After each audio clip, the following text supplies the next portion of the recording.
Welcome to Wealth Coffee Chats, folks, for your daily live updates. Get the most out of today's episode by participating in the chat. Make sure you ask some questions, be part of the conversation, have a bit of fun, grab a coffee or a tea, take some notes, and get ready to start your day, folks. Quick few housekeeping rules, though. No spamming, no advertising or self-promotion in the chat. That's not on.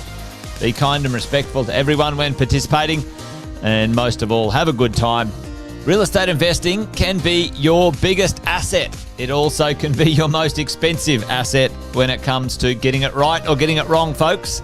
It can be time-consuming, stressful, and that's why here at Positive, we have what's called a 6-star team, a full-service team that provides integrated wealth and property investing solutions and services simply designed to help you progress towards your goal of passive income through your property portfolio, folks. Make sure you check out our other podcasts on the Positive Mentor Network. Not only is there Wealth Coffee Chats, there's the Urban Property Investor. Drops every Wednesday with straight talking investing strategies and lessons with Sam Saggers. Property Investor Tales.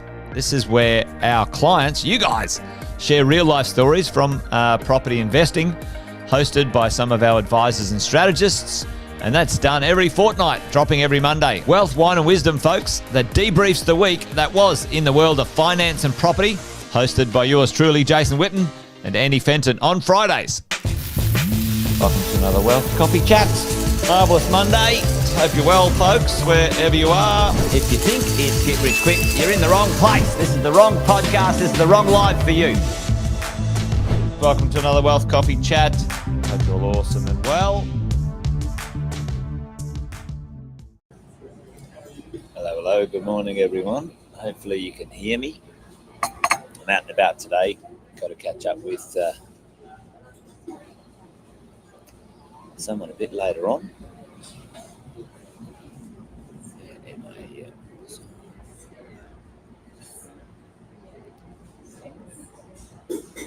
Give us a shout out in the chat, folks, if you can hear me.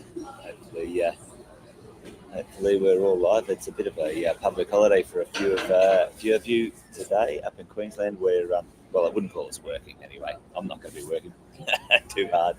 But wherever you are, I hope you're well, folks. Good to see you. Welcome to Monday, 10th of June. It's getting away on us, folks. That's for sure. That is for sure. And the year is almost at its end.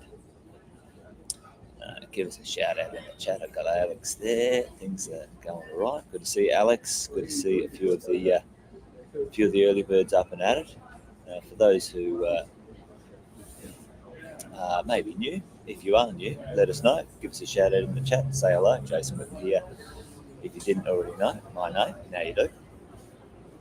A little bit chilly in Queensland, depending on where you are in the world. You'd probably just say I'm complaining about nothing. The sun's out anyway. There you go.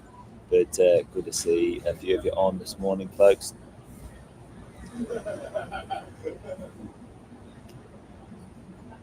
And good to have you here in Wealth Coffee Chats.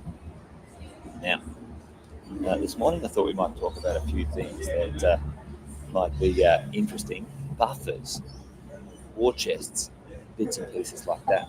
I hear a lot of questions, or I hear a lot of conversations with some people talking about how much money do they keep in reserve to make sure that they're safe when they're investing. And property investing sometimes gives a few surprises here and there, and that's certainly one of those things where we're talking about, okay, how much do we unlock our potential when it comes to investing, and how much money do we put into the deals, into things, and how much do we keep in reserve just in case. So I thought we might talk about that this morning because it's an important thing to understand, important thing to make sure you've got in your mind when it comes to the world of investing. Hey, good morning, Ivan. Good to see you. Good to see you there. All right. Well. Oh, that's not me. Oh, sorry. Yep. Getting a free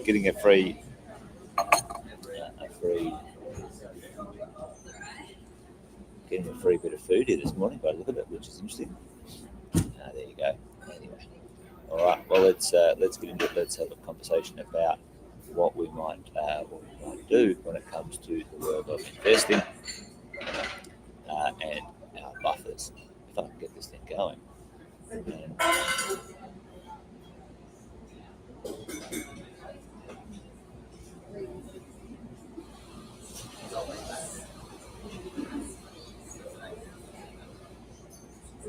stick with me, folks, for a second. I've got a new layout with my restream here, and there we go. There we go. Got it going now. All right, there we go. Anyway, so let's talk about this. Let's talk about buffers. Let's talk about dollars that we would put aside for safety factors, for things that we need to make sure we keep an eye on when it comes to investing. Now, for you and me, most of us, when we get going, when we start investing, we unlock equity from our home. That's usually the place we get our dollars to invest. Your income, what you earn as a family, combined with what you've got access to, some cash or some equity, usually gives us the ability to go out and borrow and start to invest, maybe in some properties and bits and pieces. Now, when we get out there, when we look at, all right, what are we doing? We're going to buy some investments, let's say. We might be looking at sort of leveraging that income and buy an investment property. You know, what? How do we roll? What do we keep in the tank when it comes to our buffers, our war chest, our safety zones, right? So let's have a look at this. For me, for you, what I usually say to my clients is that there's an important piece to have a look at how much dollars, how much money per investment property do we need, and then how much do we need at home. So let's just have a look across this little scenario here. So when it comes to the personal world, I always say to people, hey, listen, at the minimum, I think you should have 6 months worth of your fixed family expenses tucked away. 6 months family expenses tucked away. Now, what does that mean? Most of us, it'd be very unlikely that 2 people in a family, or even one, would be unemployed for 6 months. But 6 months is a good buffer, especially if you've got kids and bits and pieces, and you might need a little bit of a safety zone. So you get yourself sorted when it comes to this. Get yourself a budget, whatever it might be, and let's say the average living cost might be $3,000, and your average mortgage might be $3,000. So you go $6,000 times 6, $36K tucked away somewhere in accessible cash or accessible equity. All right. Now, when it comes to your home, I always like to say, all right, if you've got access to cash, redraw, whatever it might be, I'm more than happy for that to be sitting in your redraw or offset account. It's a good place because it saves you money, but you've always got access to that. So at the end of the day, if you accessed, let's say, $200K in equity, then I would sort of say keep 50 aside, and then you have 150 for investing. All right, so your 150 might go over here into investment property, and now we've got to think about, okay, well, we've got an investment property. Do we need to put a bit of a buffer aside? Do we need to put some cash aside when it comes to an investment property? So here's my rules when it comes to how much money do I put aside for an investment property. And there's a difference between new and old. All right, and when I say old, I usually sort of say 10 years or older, and so plus 10 years or under 10 years. Okay. Now, why do I say plus 10 years or under 10 years? Chuck it in the chat for me, folks. Why is there a difference kind of in when it comes to a little bit of extra buffer, or the difference in new versus old when it comes to money you would need to put aside in your safety bucket, your safety zone, whatever it might be? the difference between new and old. All right. So with new, most new properties have some warranties or building warranties, right? And that usually goes between sort of 7 and 10 years. And then older properties have zero. There's no warranties. There's no depreciation fizzles out as well. Exactly, Ivan. So if something breaks, you need some money to fix it, right? So for me, when I'm looking at new properties, I always like to have a minimum of $5,000 for a new property and $10,000 for an old property. It's double for an older property, okay, when it comes to these things, because older properties tend to break down, and that can happen a bit more often when properties are older. New properties, perfectly fine. Why do I always have money set aside for new properties, even if they're under warranty and they've got insurances and all that sort of stuff? Well, folks, what you do need to do is you need to be able to replace anything that breaks or is broken in your investment properties immediately. Okay. Now, I don't know about you guys, but when was the last time an insurance company paid you an insurance claim immediately? When did they come out and go, yep, no problem, pay it straight away? So you've got to have some cash available to be able to do this pretty well straight away. So that's why you've got to have a good buffer, depending on if it's new or it's old. Can you have your buffer sitting in your offset account or in your redraw facility? Yeah, the answer is yes. It's usually the better place to have it. But for each property, you've got to have some aside. So if you think about this, 6 months worth of personal. So you might have between 30 and 50k personal buffer set aside. And then over here for your investment, this is your personal, and then your investments. Then let's call it 5k per property. Okay, minimum 5k per property. So let's say you've got a portfolio of 5 properties. That's 25k, right?